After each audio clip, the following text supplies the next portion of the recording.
Selesai kita menceritakan tentang idgham ma'al ghunnah dan juga idgham bila ghunnah, ada satu yang kita kena tahu, iaitu izhar mutlaq. Izhar mutlaq ni adalah sesuatu hukum yang berkaitan dengan nun sukun bertemu dengan mim nun waw ya juga. Tetapi seperti mana saya sebutkan di awal tadi, idgham ini hanya boleh berlaku jika nun ataupun nun itu bertemu dengan huruf-huruf idgham itu dalam satu huruf. Bukan dalam satu perkataan. Jika dia berlaku dalam dua perkataan, silap. Saya ulang balik ya. Idgham ma'al ghunnah hanya berlaku pada nun bertemu dengan ya lam ya wa min nun pada dua perkataan. Idgham ma'al ghunnah, idgham bila ghunnah hanya berlaku pada nun bertemu dengan huruf-huruf idgham mim nun waw ya lam ra dalam dua perkataan. Ya, jika sekiranya dia berlaku dalam satu perkataan, maka dia jadi hukumnya lain pula. Apa dia hukumnya? Iaitu izhar mutlaq. Apa izhar mutlaq? Ulang sekali lagi, iaitu huruf nun nun sukun ataupun tanwin, ya, nun sukun juga, bertemu dengan huruf-huruf idgham yang 6 tersebut dalam satu perkataan. Jika dia jumpa dalam satu perkataan, dia jadi izhar mutlaq. Apa izhar mutlaq? Izhar maknanya kena jelaskan dia. Jadi selalunya apabila nun nanti bertemu waw, bertemu ya, bertemu lam, bertemu ra, bertemu mim, bertemu nun, maka kena gabungkan dia dan tak boleh dengung. Tapi sekarang ada yang boleh dengung, ada yang tak perlu dengung, ya. Kalau lam ra tidak dengung, kalau mim nun waw ya dengung. Tetapi jika sekiranya bertemu dalam satu perkataan, maka tidak boleh idgham dan tidak boleh dengung. Perkara ini hanya berlaku pada nun mati bertemu waw dan ya sahaja. Hanya berlaku pada nun mati bertemu waw dan ya sahaja di dalam Al-Quran. Ya, maka jika bertemu nun dengan waw ataupun ya di dalam satu huruf, dalam satu perkataan, maka tidak boleh digabung ataupun didengungkan. Perkara ini juga hanya berlaku pada 4 perkataan dalam Al-Quran sahaja. Apa dia? Iaitu perkataan sinwan, qinwan, bunyan, ad-dunya. Jadi kita ambil contoh ad-dunya. Ini apa dia? Ad-dunya ini adalah nun sukun bertemu dengan ya dalam satu perkataan. Asalnya kalau nun sukun bertemu dengan ya, apa hukumnya? Kalau dua perkataan, maka hendaklah digabung dan didengung. Dunya, macam tu ya. Salah, tapi kerana dia berlaku dalam satu perkataan. Macam nak dibuat? Ad-dunya. Hujung lidah tekan ke gusi. Ad-dunya. Cepatkan dia, jangan dengungkan dia. Ad-dunya. Okey. Bila tak dengung, mesti kena cepatkan sebutan tersebut. Hujung lidah ditekan ke gusi. Ya, ad-dunya, selesai hukum tersebut. Ya, lagi sinwan, qinwan, bunyan. Jadi semua ini dah dikenal pasti, perkataannya hanya 4 dalam Al-Quran. Mungkin berlaku pada 2-3 tempat juga, macam satu perkataan tu ditumai dalam beberapa tempat dalam Al-Quran, tetapi hanya 4 perkataan ini sahaja. Jadi dia tidak boleh digabung dan juga tidak boleh didengung, tetapi diizharkan. Sebab itu dipanggil izhar mutlaq. Kenapa izhar? Izhar ataupun dijelaskan tanpa dengung, semata-mata saja kerana dia ni satu perkataan. Kenapa nak dijelaskan tanpa dengung, tanpa idgham? Kenapa? Kerana mengelakkan salah dengar pada maknanya, mengelakkan makna dia celaru.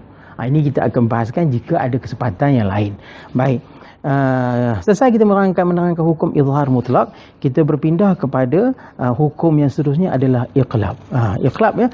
Iqlab ini dia ada persamaan. Jika sebelum ini kita pernah mendengar tentang hukum mim sukun, iaitu mim mati bertemu dengan ba. Dia ada persamaan hukum ini. Apabila nun mati bertemu dengan ba, ada persamaan dia. Hukum iqlab ni satu saja hurufnya, iaitu ba, iaitu nun sukun bertemu dengan ba, ya.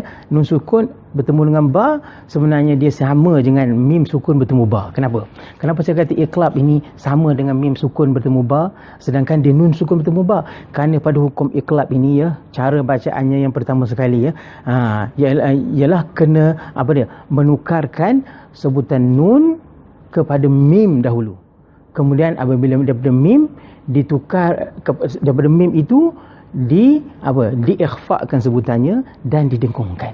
Ada 3 perkara yang perlu diperhatikan pada hukum iqlab. Pertama tukar, kemudian ikhfa, kemudian dengung. Ada 3 perkara dalam iqlab ni.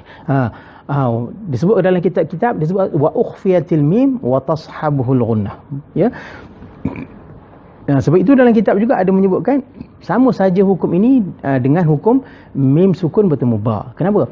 Kerana apabila kita tukar nun kepada mim, jadi apa yang akan bertemu dengan ba? Tentulah yang akan bertemu dengan ba bukan lagi nun, tetapi apa dia? Huruf mim. Sama juga jika kita huruf mim bertemu dengan ba. Mim bertemu dengan ba, dia direct mim bertemu ba. Terus mim bertemu ba. Tetapi apabila nun mati bertemu dengan ba ataupun nun sukun bertemu dengan ba, kita tukar dia kepada mim. Jadi sekarang ni apa yang bertemu dengan ba?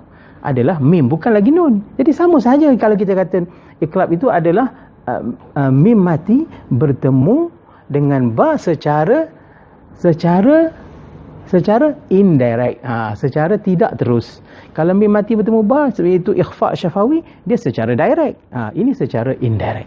Jadi sebenarnya disebutkan ulama sebagai dalam kitab-kitab ada disebutkan, tak perlu kita panjangkan nama kitab di sini, iaitu sebutan nun mati bertemu dengan ba sama saja dengan sebutan mim mati dengan bertemu dengan ba. Kenapa? Kerana kedua-duanya adalah mim. Jadi bagaimana sebutannya? Sebutannya adalah dengan meringankan, menukar nun kepada mim, kemudian meringankan sebutan mim dan juga kemudian didengungkan. Bagaimana nak ringankan sebutan mim? Sebutan mim yang sempurna adalah dengan merapatkan bibir. Sebutan mim yang diringankan itu adalah dengan direnggangkan sedikit mim itu kemudian didengungkan. Jadi kita akan tunjuk pada contohnya seperti nun mati bertemu ba ni, seperti mim ba ya. Contohnya adalah seperti mim ba, nun huruf mim ba ni. Macam mana contohnya? Kita sebutkan di sini contohnya iaitu seperti mim ba ya. Mim ba ya. Tidak dirapatkan sepenuhnya mim ba. Kerana apa? Kerana kita nak tunjuk adanya nun itu ditukar kepada mim. Kemudian mim itu diikhfakan. Bagaimana nak mengikhfakan mim? Ikhfa ni bermaksud menyebut sebahagian. Jika mim itu disebut sepenuhnya maka dirapatkan. Jika mim itu disebut sebahagian maknanya direnggangkan sedikit bibir, kemudian didengungkan. Diletak-letak saja bibir tu. Ya, mim ba'd. Baik. Perkara ini memang suatu perkara yang khilaf di kalangan qurra. Ada yang mengatakan rapat bibir, ada yang mengatakan tidak merapat bibir. Saya mengambil merenggangkan bibir sebagai bacaan yang saya ikuti kerana begitulah yang saya talaqi dan begitulah juga ada disebutkan dalam kitab-kitab tentang masalah mengikhfakan nun yang ditukar daripada mengikhfakan mim yang ditukar daripada nun tersebut. Ya, maka kita tukarkan dia dan kemudian kita ikhfakan dia, kemudian kita dengungkan. 3 perkara. Jadi kita tunjuk pada contoh yang lain, sami'un basir ya. Anbihum ya. Anbihum, itu adalah sebutan iqlab. Sebab itu ada juga disebut di sebahagian ulama iqlab sebagai ikhfa majazi. Ikhfa majazi. Kenapa dipanggil ikhfa majazi? Kerana nak menunjukkan ada suara mim yang diikhfakan. Mim yang ditukarkan itu diikhfakan kemudiannya. Ya. Kerana itu dia adalah ada tentang sebutan tentang masalah mengikhfakan mim itu memang ada disebut. Sebab kita tengok ada dalam kitab tentang istilah ikhfa majazi, kita ada sebut dalam kitab seperti tidak diringankan sebutannya. Jadi perkara itu tidak dapat dituliskan dengan kitab dengan nyata, tapi difahami daripada talaqi. Walaupun ada yang tidak bersetuju dengan tidak mahu mengambil pandangan ini, mahu membacanya dengan cara yang lain, itu terserah kepada guru mereka yang mengajarkannya. Adakah bacaan itu mereka ambil daripada guru kepada guru secara musalsal, secara terus, secara berkesinambungan sampai kepada para qurra, sampailah kepada Rasulullah sallallahu alaihi wasallam. Jadi kita terus kepada hukum yang terakhir, itu ikhfa hakiki. Tadi kita dah jumpa iqlab sebagai ikhfa majazi, sekarang ni kita sebut pula ikhfa hakiki.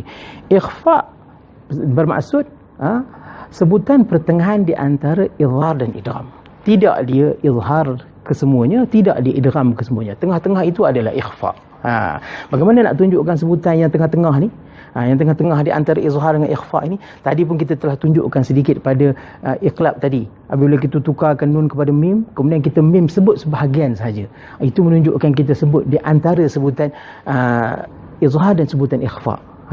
Sekarang ini pada nun pula. Macam mana kita nak sebut nun sebahagian? Jadi ikhfa Di sini hakiki, ikhfa yang sebenar-benar. Tadi kalau dalam nun mati bertemu dengan mim yang dinamakan nun mati bertemu dengan ba tadi adalah ikhfa majazi, nun mati bertemu dengan ba adalah ikhfa majazi, maka di sini adalah ikhfa hakiki. Kenapa? Kerana nun itu ditukar dahulu, kemudian barulah diikhfakan. Tapi di sini betul-betul nun yang bertemu dengan huruf-huruf hakiki. Jadi kita faham dulu apa di huruf-huruf ikhfa hakiki ini. Ikhfa hakiki adalah nun sukun ataupun tanwin bertemu dengan 15 huruf yang lain daripada yang telah kita sebut tadi. Kita tolak huruf izhar yang 6, kita tolak huruf idgham yang 6, kita tolak huruf iqlab yang 1. Maka tinggal satu saja lagi, apa dia? Iaitu huruf 15. Ta, tha, jim, dal, zal, zai, sin, shin, sad, dad, ta, dha, fa, qaf, qaf. Jadi ini adalah huruf-huruf ikhfa.